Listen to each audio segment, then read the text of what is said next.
Recording. I'll stop dragging Nick for the recording. So hello. Today I'm filling in for Meryl. She's traveling. Oh, thank you. We got a hair compliment. She's traveling back. So we didn't have, I thought earlier in the day, maybe I'll plan an extra lesson. Like, that's awesome. Then I always love, I know it might make you guys feel anxious this time of year, but in my heart, the more I can give you guys, like, the better. So I'm like 3 Zooms this week, sweet, between this and international.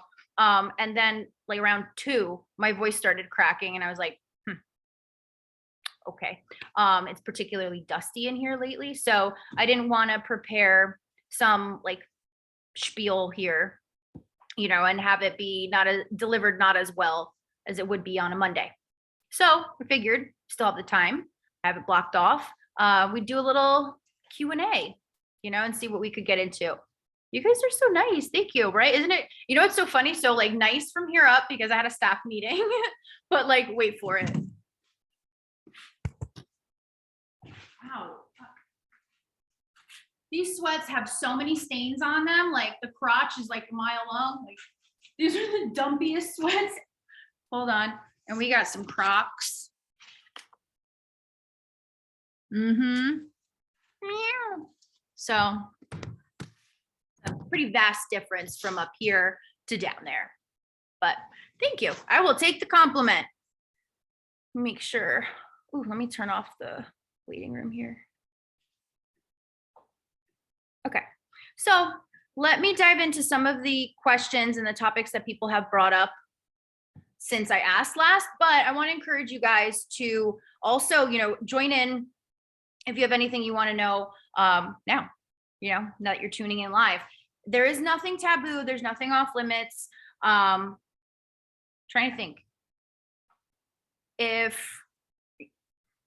you want to remain anonymous and you don't want me to read the question out loud, put an emoji at the start of your message. Like send it privately to me, but put an emoji at the start of your message so I know not to just read it out loud and I can just bring up the topic, if that makes sense. What is this? Trying to be as sensitive as possible. Okay, so any tips for when you feel like you're going through a flare or what feels like a hormonal storm, inflamed joints, headache, ovary pain? So I think one is to adjust your mindset to not be thinking of it in phases. So that's something really common. We all do it. And we think of things, especially if it's ongoing, like it's a few days, if it's a week or whatever, we think of it as a phase. And the length of the phase can tell us what's going on, give us a better, indication of what might be going on. Is it that is it something that is passing? Is it something that is chronic? Obvious reasons. But really, all we have to think about is the present. We can use the past for information on how we got here. We can use the past for information on logistically how long it's been. And that's why it's important. If you start feeling crappy one day, jot it down on like a calendar or something, like mark it. And if you feel good the next day, no worries, go delete it. But if not, like just keep it going so you can actually see how long something is. If it's awful feeling crappy. So what could feel like a month, a phase of time that you feel that way could chronologically be a lot less. So it's always good to just kind of have that perspective because it always feels a lot longer when you're going through it. Then after that, I would say you want to go back and look at what you're doing and try to be are you being as gentle with yourself as possible? Are you looking at your baby steps? Don't misinterpret that in terms of strict necessarily. But are you being as gentle with yourself within your baby steps? Are you reaching out for help on how to do that if you don't know how to do that? Because it's something to learn for everything else to work, if that makes sense. So then look at the symptoms, is there anything new? Is there anything that is like rarely comes up, but the last time it came up, this happened after? Like, what are your findings as you analyze it? And then last component is, well, I wouldn't say, and then obviously, talk to us if you want to, but it never hurts to contact your doctor to ask for new labs. They don't do us favors working. We pay them, we hire them. There's a job for them to do, so don't feel bad if you're going through a period of time, you're like, no, this has been about a week. I feel I've been doing everything, by the book. I have been reaching out for help. Everyone's brains racked. Like, go call your doctor. Like, they still have an obligation to at least make sure that nothing is jumping out, and until we have a nurse practitioner on board, they can get you those bloods that I unfortunately can't. So then the last component is the mental side of that. We have invisible illnesses that ebb and flow, and sometimes they just freaking flare. Like, despite your best efforts, maybe it's the weather, maybe it's a couple of nights of bad sleep put you on a cycle, maybe it's your type of PCOS adjusted and changed, because that happens. The fun don't stop, guys. The gift that keeps on giving. But ultimately, my point is that don't feel bogged down in the flare times, as easy as that is to say, because it's not permanent. It's been proven to you that it's not permanent. There are going to be better times. There's going to be really shitty times. And it's okay to be upset that you ever have to experience that you can't consistently just feel well. I think acknowledging that none of us here will ever consistently 100% of the time feel well, barring like a common cold or something. It's a hard pill to swallow, but it helps when you do have those flares not to feel devastated by them. It becomes more normalized as just an annoying thing, like a period, of course, not any of you guys who are in the process of balancing your periods with us, but just in general, a period is like a super inconvenient thing. Everybody knows kind of like, if you know when it's coming, like to plan for it, what you can expect yourself to go through. There's no, again, if it's regular, there's no mystery there. It's just some bullshit we have to get through, every so often. So it's the same thing, if you want to think about it, with a flaring illness, is you try to maintain it so that 90% of the time you're, feeling the best you can. And understand that 10% of the time you might be flaring up for no good reason. It's annoying, but it doesn't take over the other 90%, So I hope that answers your question, or I hope that helps.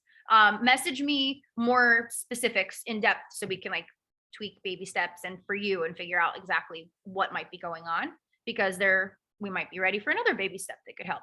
But on the surface, though, that would be my guidance for anybody that goes through flares and stuff. So I hope that helps. Let's see. Okay. Where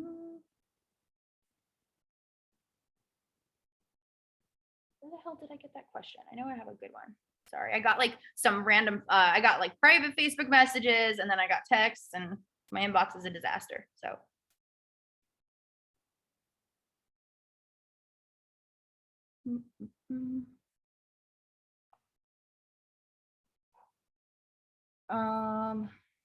Okay, so someone was talking about electrolytes and asking for a sugar-free, what did they ask for? Sugar, dairy, gluten-free electrolyte supplement. And my response is the same as it is for all supplements.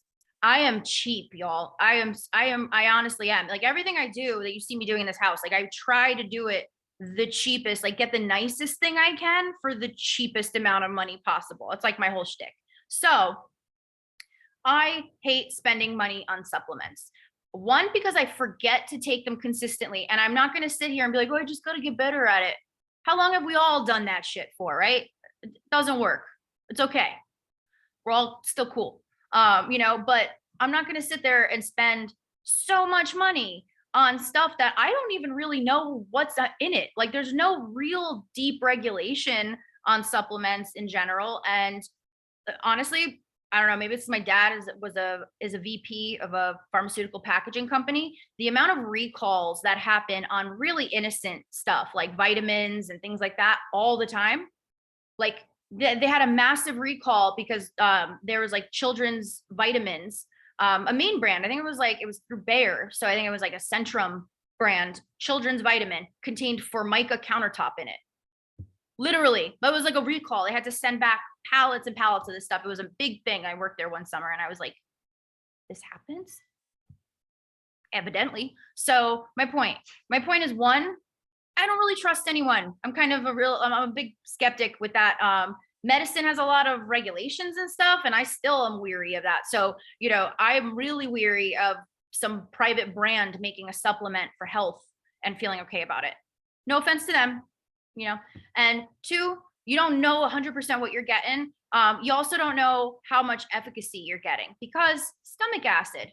So I have never gotten a straight answer to this question.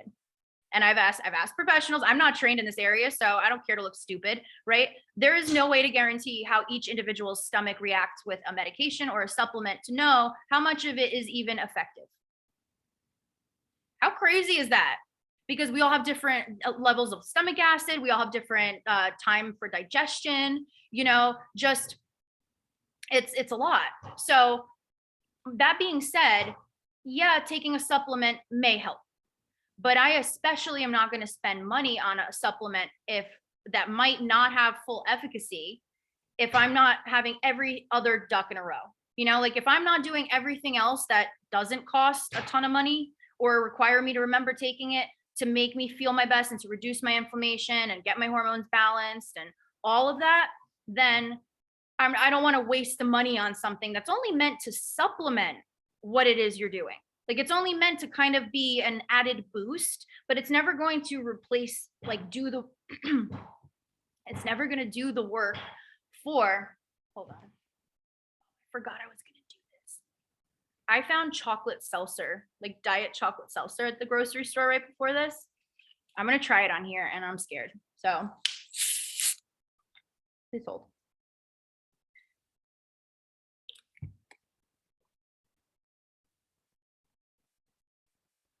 You know what that tastes like? That tastes like I opened up the scratch and sniff like chocolate markers and just took the felt out of the inside and popped it in a bottle of water. Wow. Anyway, we're back. So I'm so sorry. I have no idea what the hell I was saying before my voice cracked. Could someone remind me just where I was at? Supplements. Oh, it's never going to do the work for you. And not that anyone thinks it will, but if you think about that conceptually, what's the point of even spending money on it if you're not doing the other things you can to maximize the efforts of what you're spending your money on? It's kind of like wait till everything else is like good to go. Making sounds, this bottle, and it's not nearly carbonated enough. And just kind of once you're at that point, it couldn't hurt to add it. But I just don't see it being worth the money in general ahead of time. That being said, pink Himalayan salt, lemon water, combine them. You don't have to make your water salty. It's just a pinch. And you drink that throughout the day, along with eating enough calories. That's huge. Just generally not consuming a ton of salt, but making sure that you are, especially if you're potassium deficient, that you're consuming, it might help you feel better if you have more salt in your everyday. So start by adding it to your water. But that's my opinion. There's too much shit in all electrolytes for it to be worth it. Okay. I was going to say black licorice. Wait, have you had this before? What is it? Polar. Like, why isn't it? I've had the other Polar, the orange dry, and it was like so crispy. Like it was so, hurt so good, I would be able to tolerate this if I think that's what was going on. But this literally tasted like I dumped the inside of the chocolate marker into a bottle of water and chilled.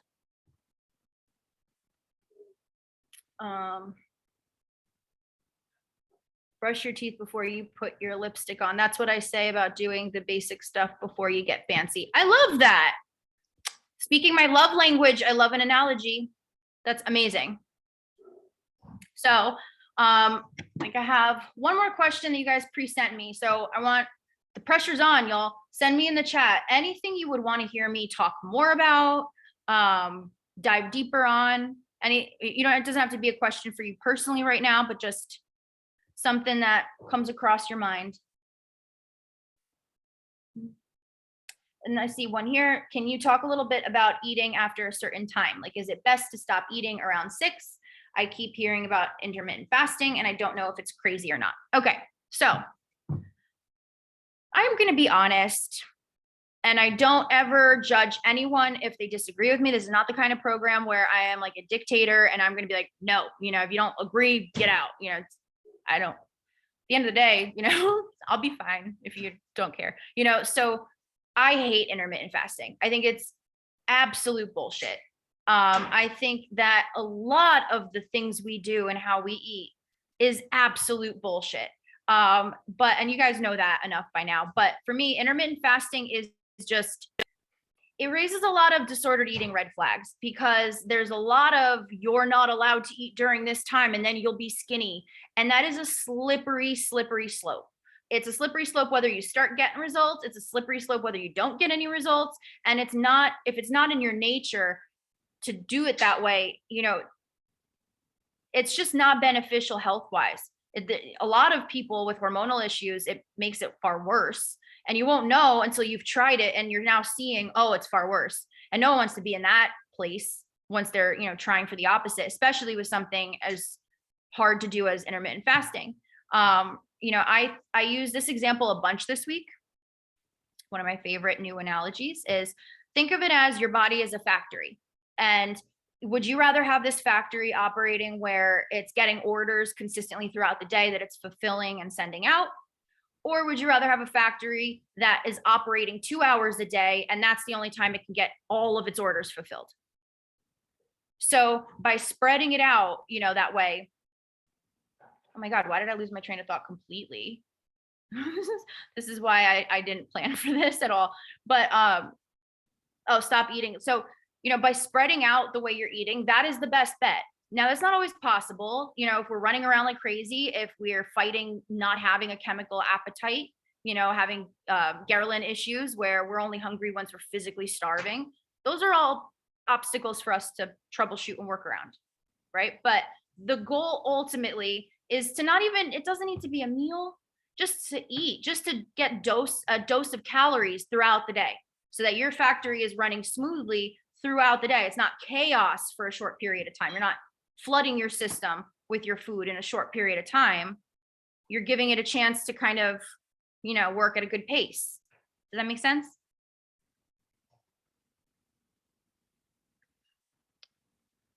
That's one of those, no one asked for this and yet you did it anyway, flavors.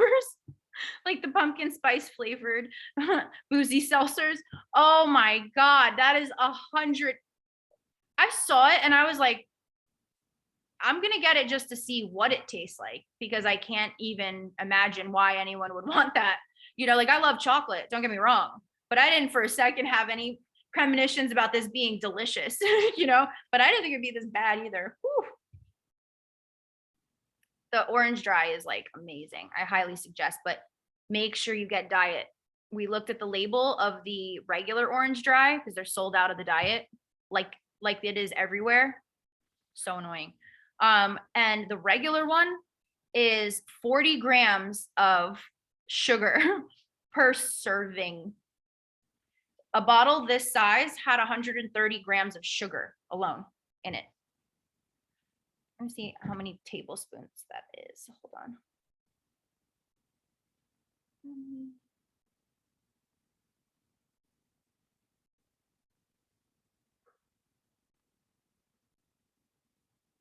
Why isn't this an easier answer? Oh my God. So about 11 tablespoons. That would probably come up to like about here of just sugar. So get the diet one. But it's so good. Did you have any suggestions on coping with alleviating the symptoms of gluten exposure over the holidays? Worth it food? And do you have any tips for dealing with raging anger when the opportunity for temperature control came and went around toxic people? Yes. Okay. So let's do one at a time. So do you have any suggestions on coping with or alleviating the symptoms of gluten exposure over the holidays and worth it food and such?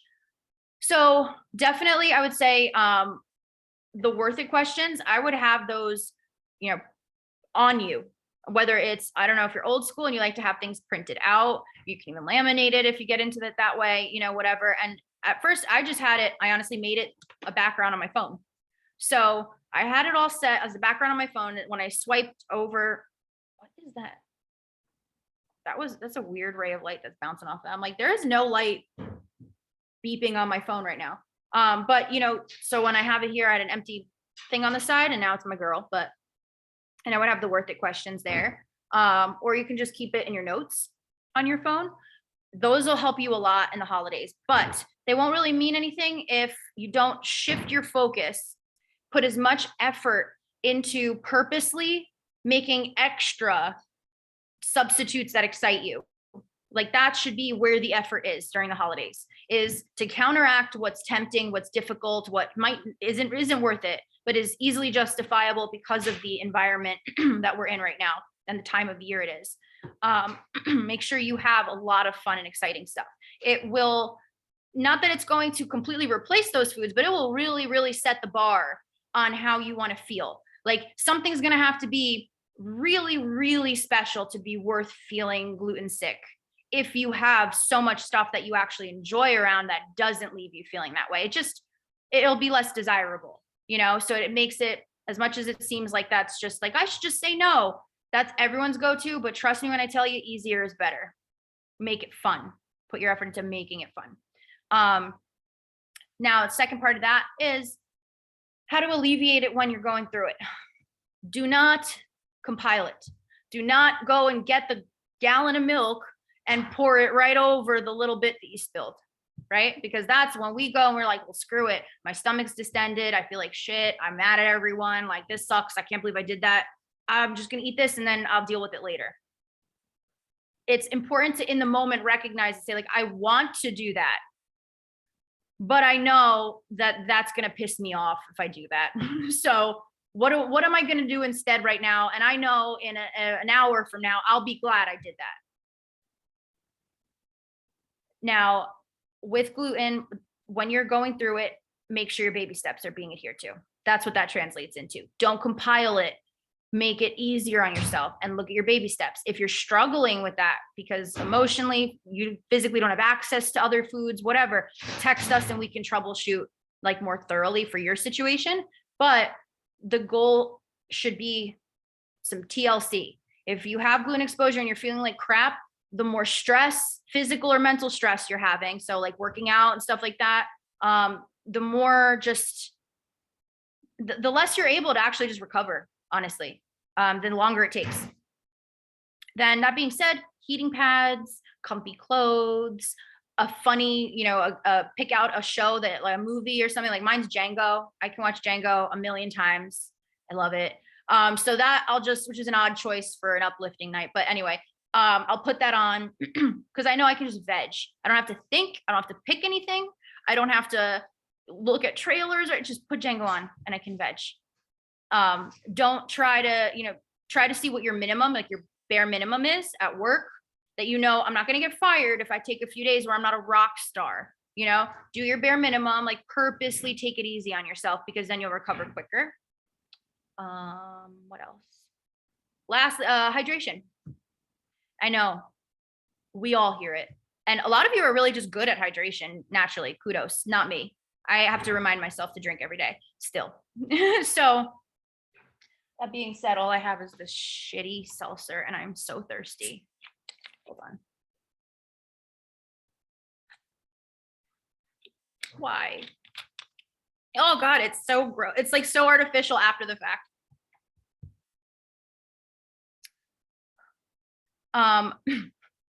Hydration is really important. It helps your lymphatic system process. So it helps you not be as inflamed as long.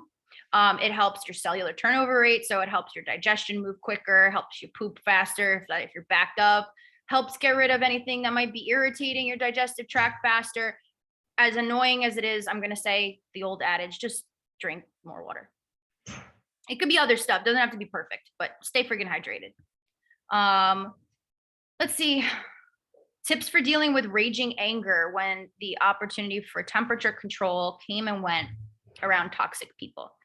Never feel bad about excusing yourself, and just literally remove yourself from the situation. If I'm in a text exchange with someone and I know I'm being triggered, I will block them for the time being. I'll unblock them, but I'll block them long enough where I know they're not going to keep responding. Like I'll know that like they're not just going to be keep looking to see if I'm answering, an hour from now. So it's literally, I call it a timeout, because everything that they're saying, it's not that I'm not trying to listen to what they're saying. I want to hear what they're saying, but I don't have to listen to it at that moment because that's when they're feeling it either. Before cell phones were a thing, if people had issues with each other, they'd arrange a time to meet and they would discuss those issues. So now, obviously, that's not the common way to do things. It's not how we communicate as much anymore. So if you can't do a phone call, a text is fine. Either you let it go and you answer when you're ready, if it is through text.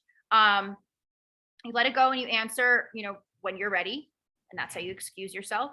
If they won't stop, it's up to you to make the concerted effort to block them so you don't keep responding to them, because it's going to, once that adrenaline's kicking in, it has to be where you disconnect and then wait for it to come down, because anytime your adrenaline's pumping, that's not you reacting. That's you in fight or flight reacting.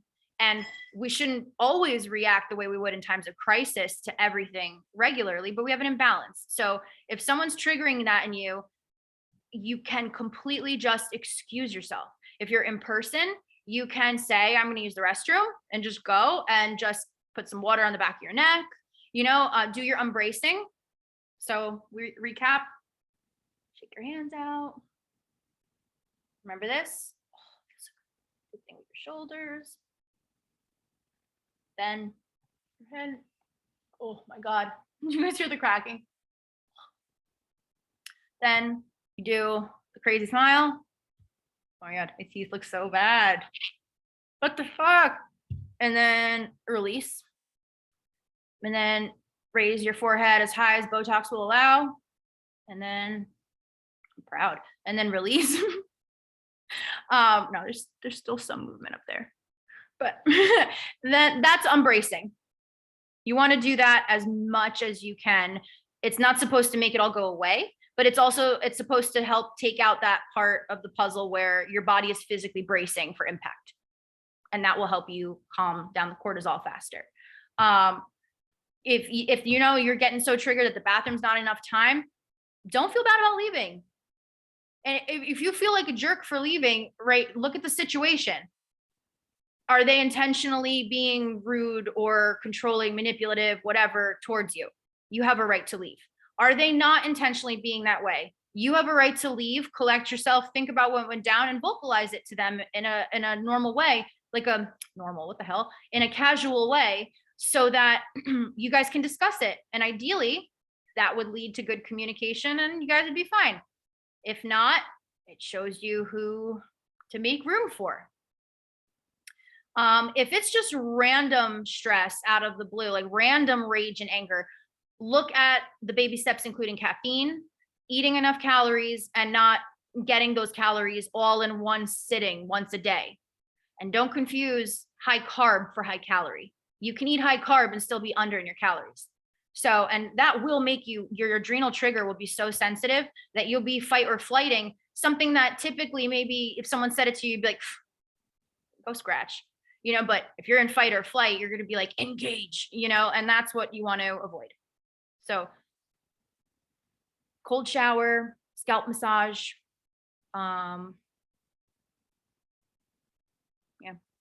Django Unchained, it helps. So do you have any tips for setting boundaries for someone who struggles to say no and or avoids conflict so they end up in situations they don't necessarily want to be in?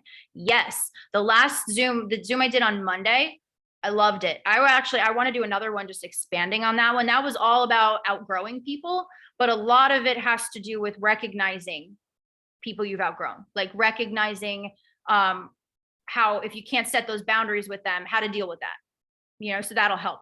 Now, I think, Tanya, I know the person you're talking about. Do I have permission to be more specific about this so I can give you the answer? Is it the same person? And I'm going to get a bottle of water because I'd rather die than drink that seltzer.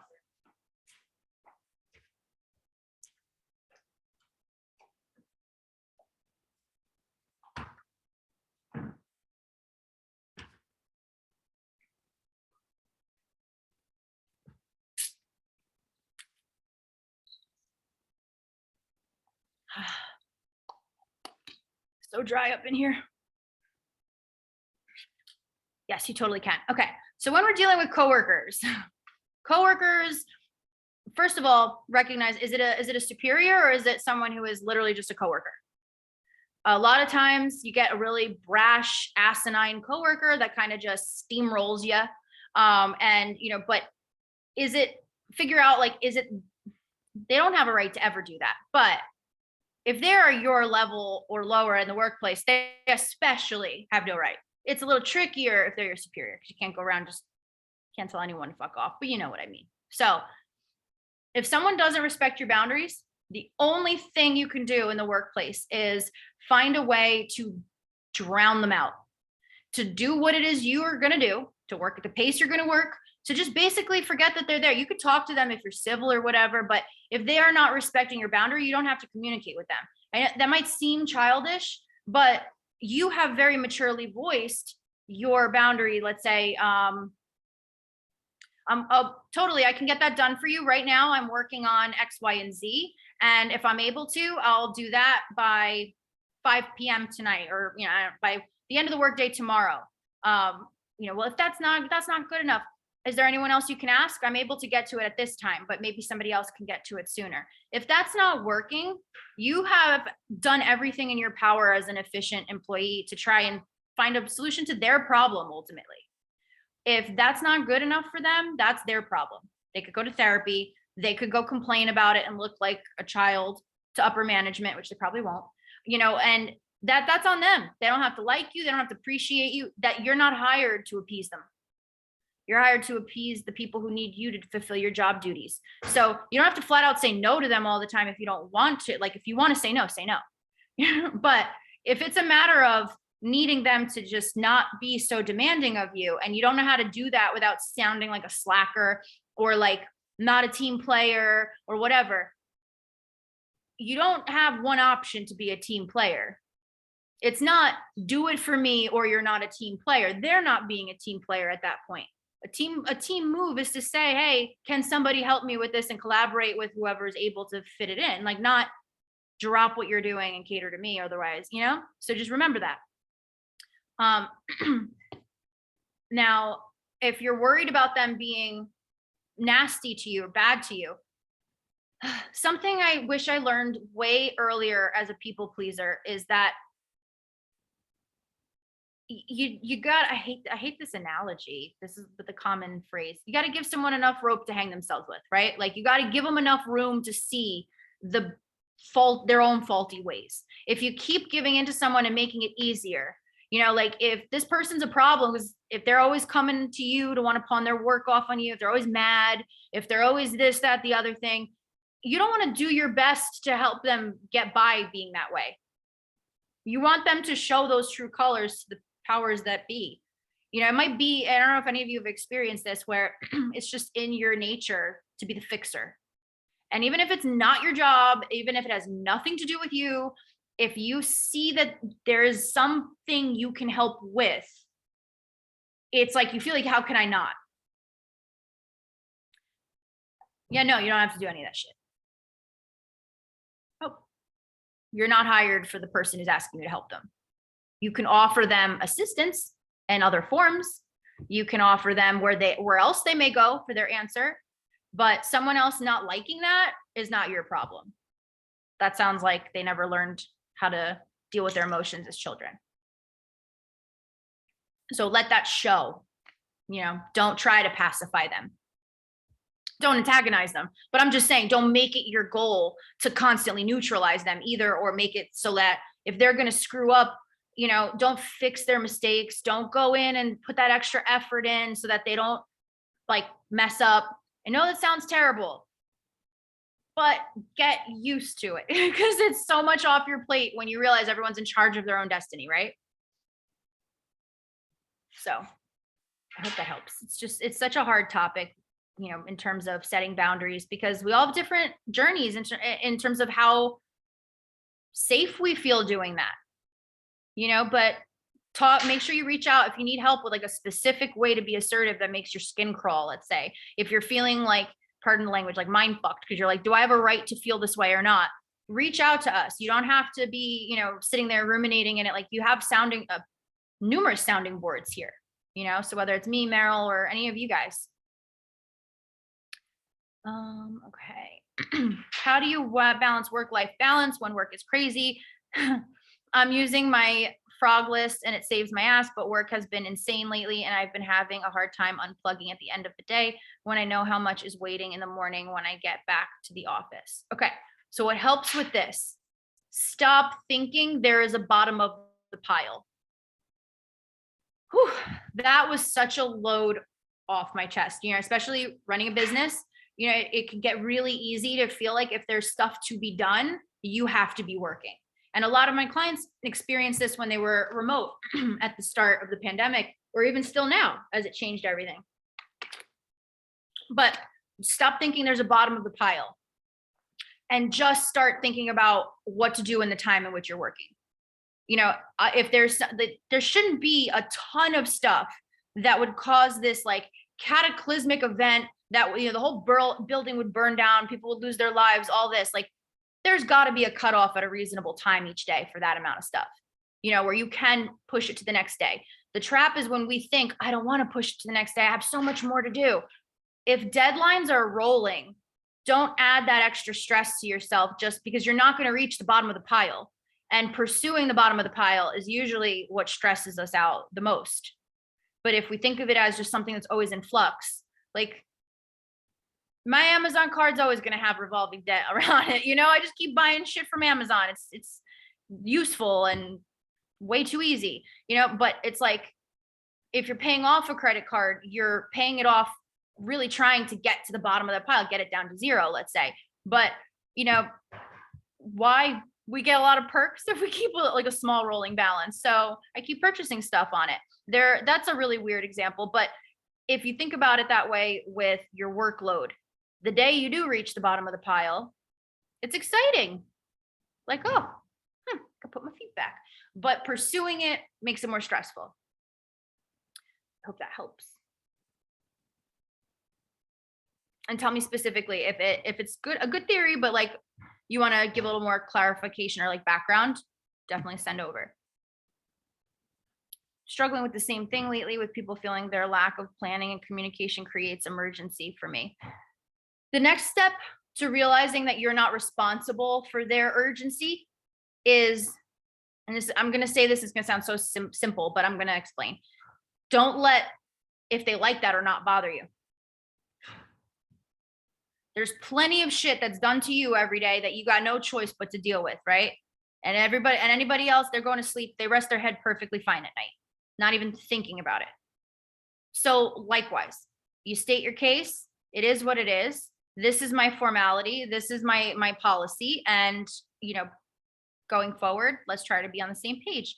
It's not, and they might not like it. They might be sitting there like, well, I need X, Y, and Z. I didn't like it when our windows were late, but ultimately, what are we going to do about it? So I wasn't going to rip the head off the guy that I spoke to on the phone about it. But at the end of the day, like, it is what it is on both ends, so state your case, have your policy. There's one thing I've learned, have that shit explicitly written out and explained, have everyone on the same page, hence the 2-call procedure to get into CCA, and just have everything outlined so that people understand, this is the expectation. Like I tell you guys exactly how much I want you to text me all the time. Not all the time, but when you need to, when you can, I should say. But I set that expectation. I also, tell people I'm off on Saturdays, so I'm delayed responding on Saturdays. I'll get to it, I'll have check-in points if it's an emergency, blah, blah, blah, but I set that. And I've definitely had people very upset that I didn't absolutely stop everything, drop everything, and dedicate my time to them. It's going to happen. I mean, look, we're all a bunch of hormonal people out here, so like I have a pretty thick skin to it, but that's why. I know I'm not slighting anyone by following my policy. It's what allows me to continue doing this without burning out. So people can go to therapy about it if they're so disappointed. I've been doing something where I come back and let them know what I need from them to be able to even begin doing it. Usually it shuts them up. Yeah, and that's the other thing too, the triple D method, right? So if you can make it in duplicate, delegate, designate. So if you can duplicate yourself by maybe there's another document you can make that's just even more clearly outlining what is what you need by when, whatever. You probably have all that stuff already, but I'm just saying, if you don't, try always think how you can evolve more within that duplication process and see just less work for you, less headache. All right, guys. So we're getting better at this. I'm only like 10 minutes over this time. I hope that this was still helpful, even if it was kind of just like a random Q&A. Hope I didn't ramble too much, but I'd love to know what your big takeaways were, what it was helpful, what you need more clarification on, anything like that. Shoot me a text and enjoy the rest of your week. All right. Bye.